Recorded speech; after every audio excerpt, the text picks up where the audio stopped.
ताज्या घडामोडी पाहिजेत तर मग C24 या आपल्या YouTube चॅनलला लाईक करा, शेअर करा, सबस्क्राईब करा आणि बेल आयकॉनवरती क्लिक करायला विसरू नका।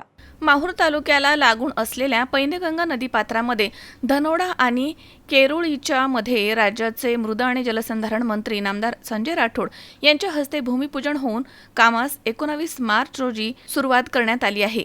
यावेळी मान्यवरांची या ठिकाणी उपस्थिती होती। भूमिपूजन प्रसंगी नामदार संजय राठोड, माहूर किनवटचे आमदार भीमराव केराम, महागाव उमरखेडचे आमदार किसनराव वानखेडे, हदगाव हिमायतनगरचे आमदार बाबूराव पाटील कोहळीकर तसेच नांदेड जिल्हा परिषदेचे माजी उपाध्यक्ष समाधान जाधव, जिल्हा परिषदेचे माजी सदस्य संजय राठोड, भाजप नेते नागेलीकर पाटील, नगराध्यक्ष फिरोज दोसानी, माजी नगराध्यक्ष प्राध्यापक राजेंद्र केशवे, तहसीलदार अभिजित जगताप, उपविभागीय पोलीस अधिकारी किरण कुमार भोंडवे, पोलीस निरीक्षक देवीदास चोपडे यांच्यासह मान्यवरांची मंचावरती उपस्थिती होती।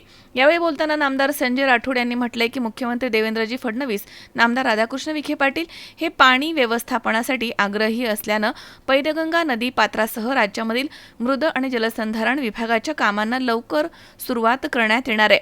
हरित क्रांतीचे प्रणेते स्वर्गीय माजी मुख्यमंत्री वसंतराव नाईक यांच्या स्वप्नामधील हरित महाराष्ट्राच्या कामांना सुरुवात करण्यात येणार आहे।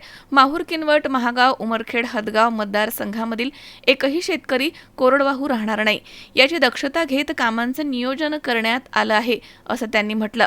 दीक्षा गुरु श्री प्रेमसिंगजी बापू महाराज यांनी माहूर गडावरती येणाऱ्या भाविक भक्तांसाठी नदीपात्रामध्ये घाट आणि बंधारा बांधावा यासाठी अनेक दिवसांपासून पाठपुरावा करून जमीन दान दिल्यानं या कामाला प्राधान्य देत मंजुरी देण्यात आली आहे। एका वर्षामध्ये सदरील काम हे पूर्ण होणार आहे। भाविकांच्या अंघोळीची अद्ययावत व्यवस्था करण्यात येणार आहे असंही त्यांनी म्हटलं।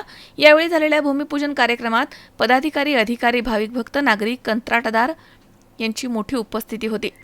मजहर शेख, C24 नांदेड।